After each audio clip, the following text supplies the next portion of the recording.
देखिए, जैसे कि हम सब जानते हैं कि माननीय ऑनरेबल यूनियन होम मिनिस्टर साहब श्री अमित शाह जी, ऑनरेबल एलजी साहब और ऑनरेबल चीफ सेक्रेटरी जे.एंड.के, इनका टाइमली इंटरवेंशन रहा है regarding this anti encroachment drive. So सबसे पहले I want to address them and I want to thank them.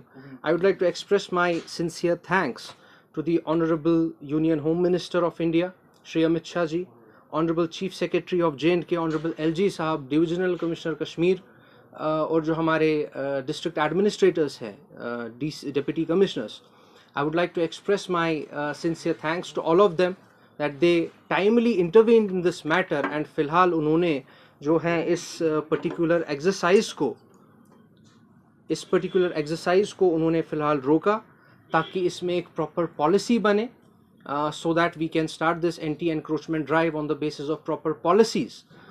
Socio economic welfare का concept लेकर इस ड्राइव को स्टार्ट करें. And I must reiterate over here, आप सब मीडिया की वसादत से मैं इस चीज़ को रीइटरेट करना चाहता हूँ कि we are not here to safeguard land mafia. हमने कभी ये नहीं बोला कि आप किसी को सरकारी ज़मीन खाने दें. हमने कभी ये नहीं बोला कि आप लैंड माफिया का साथ दें. हम हमेशा से ये कहते आ रहे हैं कि अगर आपने कोई पॉलिसी के तहत कोई चीज़ करनी है तो वो एज पर लॉ होना चाहिए, इन कॉन्सोनेंस विद लॉ होना चाहिए, भले ही the big sharks should not be spared. मैं आज आपके चैनल के वसादत से सारी एडमिनिस्ट्रेशन तक ये संदेश पहुंचाना चाहता हूं कि आप बिल्कुल भी बिग शार्क्स को मत छेड़िए.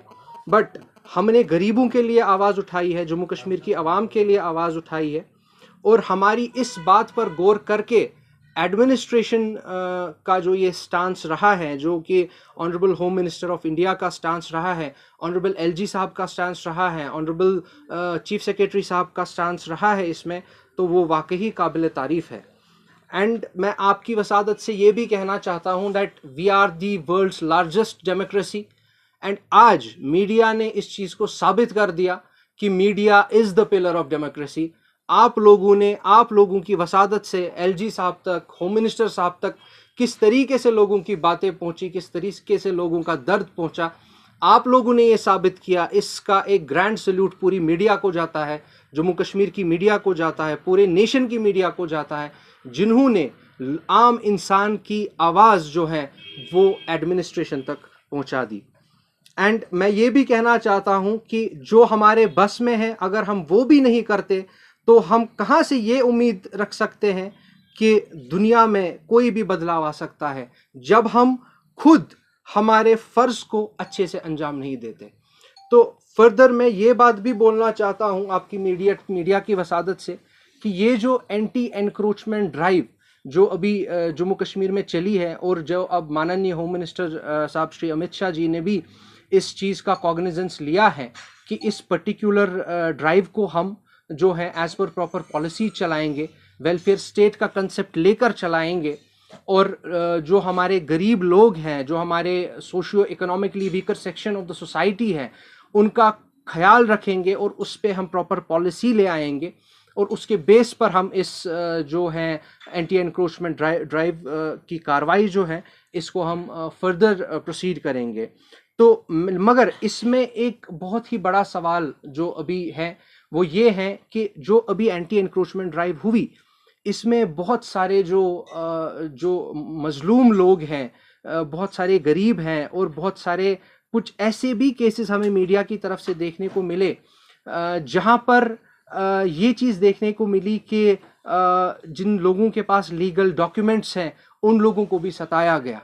तो एडमिनिस्ट्रेशन को चाहिए, एलजी एडमिनिस्ट्रेशन को चाहिए कि इसकी एक प्रॉपर जांच की जाए कि कौन सा ब्यूरोक्रेट, कौन सा अफसर, मैं सबकी बात नहीं कर रहा हूं, मैं आपको ये भी बता दूं कि इसमें बहुत सारे अच्छे अफसर भी थे जिन्होंने टाइमली अपना काम किया, और इसमें कुछ चंद लोग ऐसे भी हैं जो एक गंदी मछली पूरे तालाब को गंदा कर देती है. इस तरीके की चीज़ें अमल में लाई गई थी जिसकी वजह से ये एंटी एनक्रोचमेंट ड्राइव जो है ये सबटाज हो रही थी. मैं ये बात उन सब अफसरों को बोलना चाहता हूं जो अपने पावर और कुर्सी के नशे में चूर हैं।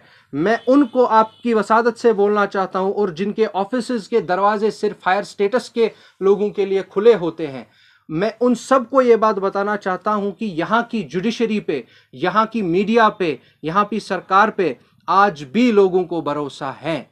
तो आप संभल जाइए, नहीं वो दिन दूर नहीं है जिस दिन आप जैसे लोगों को हम कानून की मदद से, कानून के हाथ से आपको छुपने के लिए तरतीबी कम पड़ जानी है।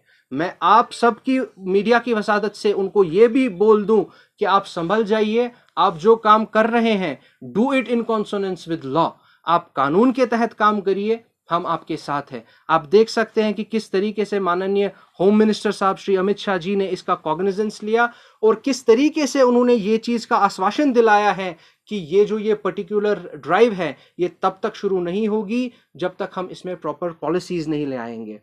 तो अब हम इसमें एक लीगल एंगल भी टच करना चाहते हैं ताकि जो एडमिनिस्ट्रेशन है उन तक हमारी बात पहुंचे। जैसे लास्ट टाइम भी आपने हमारी एडमिनिस्ट्रेशन तक बात पहुंचाई थी और टाइमली उन्होंने इंटरवेन किया। अब ऑब्वियसली देर आए दुरुस्त आए, मैं ये भी नहीं बोलूँगा कि किसी का नुकसान नहीं हुआ, इसमें बहुत लोगों का नुकसान भी हुआ है, बहुत लोगों की इमेजेस हैम्पर हुई है जो लीगल थे, जिनके प्रॉपर डॉक्यूमेंट्स थे। बहुत सारे लोग ऐसे भी हैं जो चिल्ला चिल्ला कर ये कह रहे थे कि हमारी ज़मीनें जो है वो अलॉटेड है। बहुत सारे ऐसे थे जिनकी प्रॉपर्टीज़ को इलीगली सील किया गया। अभी हम वो एंगल टच नहीं करते हैं because that is a past. तो अभी हम यहाँ पर सरकार के खिलाफ नहीं है। We are not against the government policies, we are not here to criticise government, but we are here to assist government for the public good as a whole. तो आपकी मीडिया की वसादत से मैं ये भी बोलना चाहता हूं कि जब भी इसमें एक पॉलिसी बनेगी, सरकार को चाहिए कि इसमें directive principles of state policy, जो कि part 4 of the constitution of India है, जहां पर वेलफेयर स्टेट का कंसेप्ट है, उसको लेकर आप पॉलिसीज बनाइए। फंडामेंटल राइट्स का कंसेप्ट लेकर आप बनाइए, जहां पर हमें आर्टिकल 21 का कंप्लीट तरीके से ख्याल रखना पड़ेगा, जो कि right to live with peace and dignity है, जो कि एक आम आदमी का अधिकार है, जिसको honourable supreme court of India ने Kesavananda Bharati versus state of Kerala वाले केस में basic structure doctrine of the constitution का पार्ट बोला गया है। तो उस बेसिक स्ट्रक्चर को प्लीज आप वायलेट ना करें। आप बनाइए पॉलिसीज, आप लोगों के वेलफेयर के बारे में सोचिए। हम जानते हैं कि माननीय प्रधानमंत्री जी का हमेशा से एक विजन रहा है रोटी, कपड़ा और मकान, हम सब ये चीज जानते हैं। मगर खुदारा जो कि आज के टाइम पे हो रहा है, हम यूथ को रोटी दे रहे हैं, यूथ को कपड़ा दे रहे हैं, लेकिन हम यूथ के सर से छत नहीं हटा सकते। आपको इस चीज पर कंप्लीट फोकस रखना चाहिए कि ये विजन सबअटैच करने की कोशिश कर रहा है, पहले आप उन ब्यूरोक्रेट्स के खिलाफ जाइए। आपको फ्रॉम टॉप टू बॉटम नहीं आना चाहिए, आपको बॉटम टू टॉप जाना चाहिए। आप देख सकते हैं कि किस तरीके से अगर पर्टिकुलर किसी पटवारी के पास काम होता है, किस तरीके से वो लोगों को नचाते हैं। अभी ऑनलाइन लैंड मैनेजमेंट सिस्टम जो पोर्टल चला है, एक एक इंतखाब के लिए पब्लिक को रोना पड़ता था। सरकार का अच्छा एक स्टेप है कि आपने लैंड मैनेजमेंट पोर्टल ऑनलाइन कर दिया, और अब इंसान इंतखाब के लिए उसको दर दर के ठोकरे नहीं खाने पड़ते हैं, ऑनलाइन अप्लाई हो जाता है। मगर इसी तरीके की बहुत सारी चीज़ें हैं जहां पर ये लोअर स्ट्राटा में जो लोग बैठे हैं वो गवर्नमेंट की छवि खराब करना चाहते हैं, चाहे वो तहसील ऑफिसेज हो, चाहे वो पटवारी हो, या चाहे वो कुछ चंद डिस्ट्रिक्ट एडमिनिस्ट्रेटर्स भी हो। तो इनके खिलाफ एक प्रॉपर तरीके से इन पे आप फिक्स्ड लायबिलिटी डाल दीजिए कि अगर आपकी तरफ से पब्लिक के साथ ये चीज गलत हुई तो उसके जिम्मेदार आप होंगे। हम जानते हैं कि आज के टाइम पे एलजी एडमिनिस्ट्रेशन में प्रीमैच्योर रिटायरमेंट की पॉलिसी, ये बात आपको बोल चुका हूं कि ये ड्राइव है ये इन कॉन्सोनेंस विद लॉ चलनी चाहिए थी। It should have been done as per the fundamental rights of the common man, ताकि एक कॉमन मैन का फंडामेंटल राइट जो है वो वायलेट ना हो। जैसे आपने एक बहुत ही अच्छा सवाल उठाया कि जिन लोगों का इसमें जो लीगल थे, हम लीगल एंगल की बात करते हैं, जिनके पास प्रॉपर पेपर्स थे और उनकी बिल्डिंगें तोड़ी गई, उनके घरों पर आपने जो है बिल्डोज़र चला दिया, उनकी प्रॉपर्टी सील कर दी। तो मैं आपको ये भी बोलना चाहता हूँ कि माननीय होम मिनिस्टर साहब और माननीय एलजी साहब को इस चीज़ का कॉग्निजेंस लेना चाहिए और इसकी फिक्स्ड लायबिलिटी उन अफसरों पर डालनी चाहिए जिनकी वजह से ये गलत हुआ है। क्योंकि देखिए, होम मिनिस्टर साहब खुद तो सारी चीज़ें नहीं देख रहे हैं, एलजी साहब खुद सारी चीज़ें नहीं देख रहे हैं। ये सब पूरा काम जो था ये डिस्ट्रिक्ट एडमिनिस्ट्रेटर्स का था, ये तहसील एडमिनिस्ट्रेटर्स का था, उनकी गलती है। आप उन पे फिक्स्ड लायबिलिटी डाल दीजिए और इन लोगों को आपको किसी भी हाल में कंपनसेट करना है। बिकॉज अगर हम देखें तो जो हम लोग हैं, जो आम आदमी होता है, हम गवर्नमेंट की जिम्मेदारी होती है, ठीक, एक आम आदमी गवर्नमेंट की जिम्मेदारी होती है।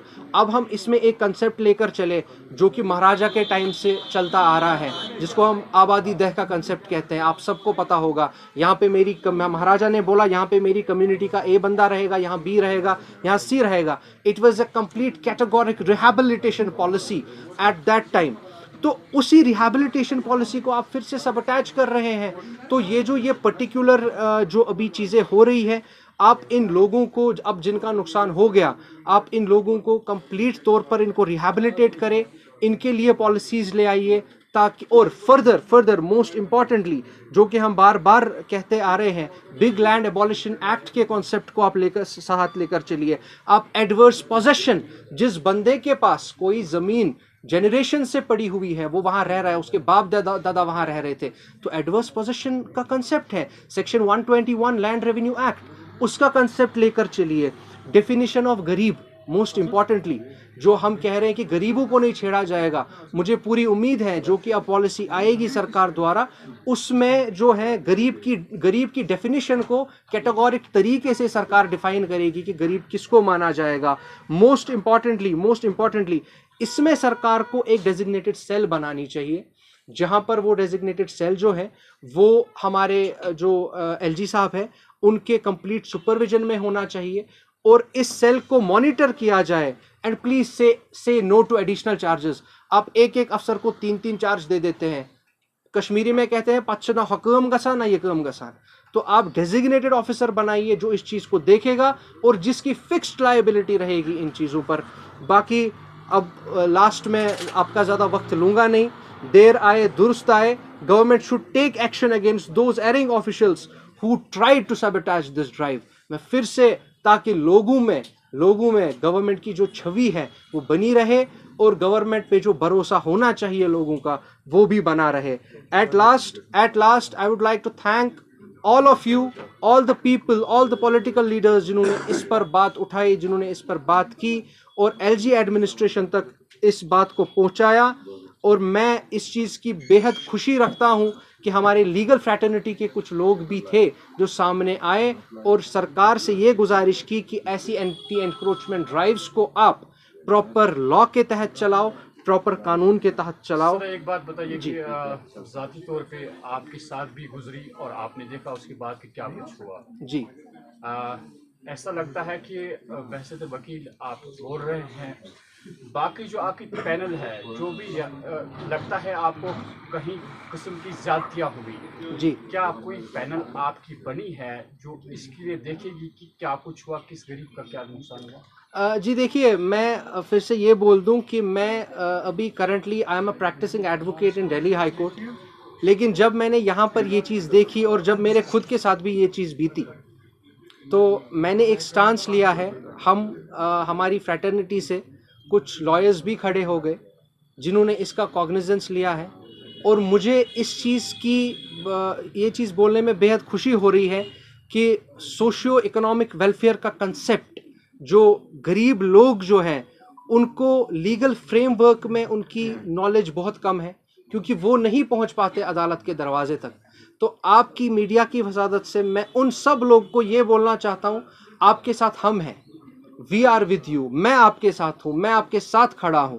जहां पर आपको हमारी ज़रूरत है हम आपके साथ खड़े हैं। सरकार तक आपकी आवाज़ हम पहुंचाएंगे और इंशाल्लाह मुझे पूरी उम्मीद है कि ये पर्टिकुलर चीज़ों को लेकर अब सरकार चलेगी और इस पर एक प्रॉपर पॉलिसी बनेगी। Thank you so much.